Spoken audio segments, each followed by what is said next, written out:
بسم اللہ الرحمن الرحیم۔ دیکھو بھائی، شب جمعہ ہے، نبی کریم صلی اللہ علیہ وسلم کا پاک ارشاد ہے کہ جس نے جمعہ کے دن سورہ کہف پڑھی اس ہفتے میں اگر دجال نکل جاوے تو اللہ اس کے فتنے سے بھی حفاظت کرے گا۔ فتنوں کا زمانہ ہے میرے بھائیو، اسی لیے ہر جمعرات کو یاد دلایا جاتا ہے۔ ہمارے پاس 24 گھنٹے ہیں، جمعرات کی مغرب سے لے کر جمعہ کی مغرب تک 24 گھنٹے میں ہم ضرور اس کو فکر کر کے پڑھ لیں۔ دوسرے نمبر کے اوپر ہے سورہ دخان، 25ویں پارے میں صرف 3 رکوع ہے۔ نبی کریم صلی اللہ علیہ وسلم کا پاک ارشاد ہے کہ جس نے جمعہ کے دن سورہ دخان پڑھی اللہ اس کے لیے جنت میں محل بنائے گا۔ اور تیسرے نمبر کے اوپر ہے درود شریف۔ دیکھو قرآن خود کہتا ہے ان اللہ و ملائکتہ یصلون علی النبی یا ایھا الذین آمنوا صلوا علیہ وسلموا تسلیما، صلی اللہ علیہ وسلم۔ اللہ اور اس کے فرشتے نبی پر درود پڑھتے ہیں۔ اللہ کا درود پڑھنا ہے نا، اللہ کی رحمت۔ تو اے ایمان والو، تم بھی نبی کے اوپر درود شریف پڑھو۔ تو میرے بھائیو، یہ اتنی اونچی چیز ہے درود شریف۔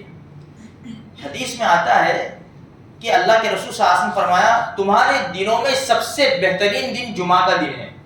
ہمارے نبی فرماتے ہیں اس دن میں مجھ پر کثرت سے درود پڑھو، تمہارا درود مجھ تک پہنچایا جاتا ہے۔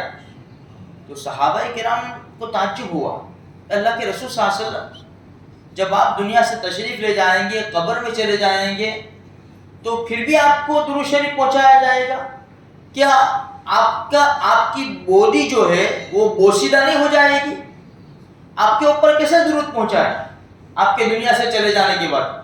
اللہ کے رسول صلی اللہ علیہ وسلم نے فرمایا کہ اللہ پاک نے انبیاء علیہم السلام کے جسموں کے اوپر مٹی کو حرام کر دیا ہے۔ یعنی انبیاء کرام علیہ السلام کے جو جسم ہیں وہ بالکل صحیح سالم رہتے ہیں، وہ مٹی نہیں ہو جاتے، پوشیدہ نہیں ہو جاتے۔ ایک حدیث میں آتا ہے نبی کریم صلی اللہ علیہ وسلم فرمایا جس نے جمعہ کی رات میں اور جمعہ کے دن میں مجھ پر درود شریف پڑھا تو میری شفاعت اس کے لیے۔ تو آج کی رات، جمعہ کی رات کو ہم غنیمت سمجھے میرے بھائیو، تھوڑا کچھ بھی جو بھی اللہ پاک توفیق دے ہم درود شریف پڑھ لیں۔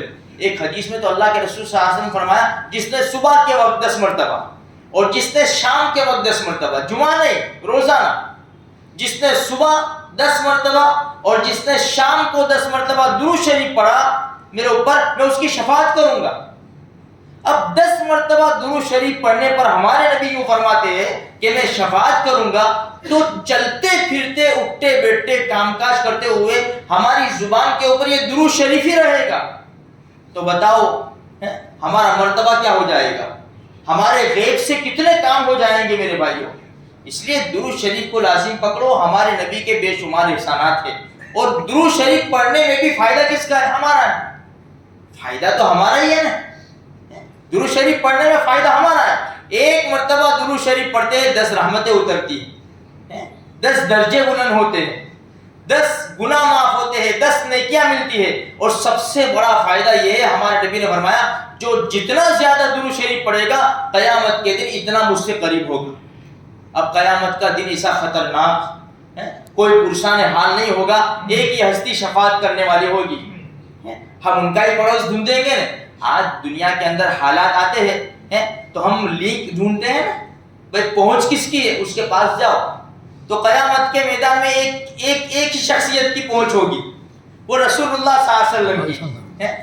ہمیں تو ایسے کام کرنے چاہیے کہ ہم اللہ کے رسول کے قریب ہو جائے قیامت کے دن، لیکن ہمارے کام کیسے ہیں؟ ہم دور ہو رہے ہیں ہمارے نبی کی سنتوں سے، ہمارے نبی کے طریقوں سے، ہمارے نبی کے احکام سے ہم دوری بنا رہے ہیں۔